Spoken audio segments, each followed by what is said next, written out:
We have before us an ordeal of the most grievous kind. We have before us many, many long months of struggle and of suffering.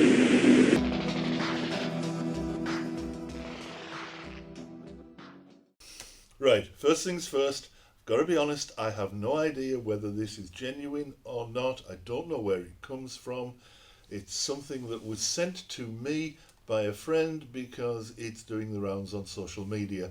But what you're about to see is a document that claims to be what the government calls the roadmap for getting out of lockdown.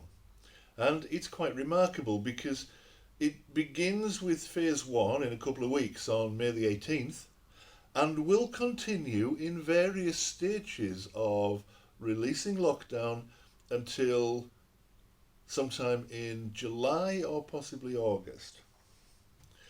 That's remarkable, given that the government has said at every step along the way that they are following the science, that they're interested in the numbers, that they're going to have to watch to see what happens at every stage.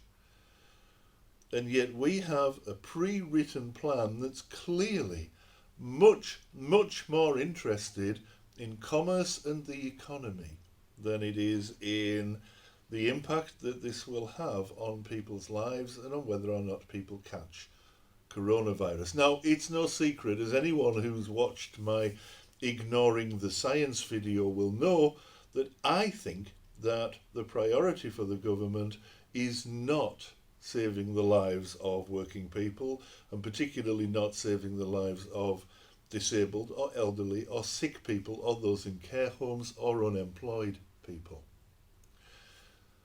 Because we're just collateral, and collateral damage is expendable damage.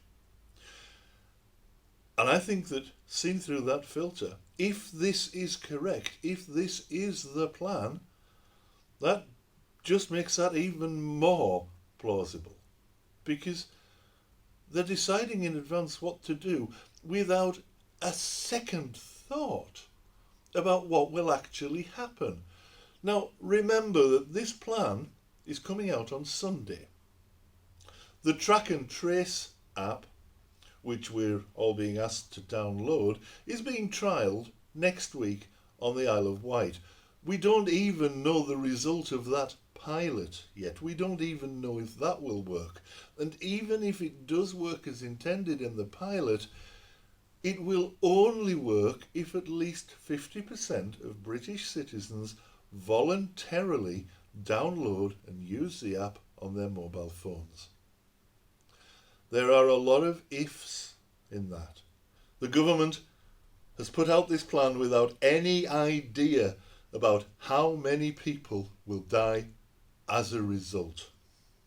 That has nothing to do with science, it has nothing to do with public health, it has nothing to do with epidemiology, it has nothing to do with medical care, and everything to do with the economy and with looking after the interests of wealthy people who themselves will not be taking those risks, because they will be tucked up in splendid isolation in their country homes, whilst you and I are put at an increased risk of catching a virus that we know is both easily transmitted and deadly.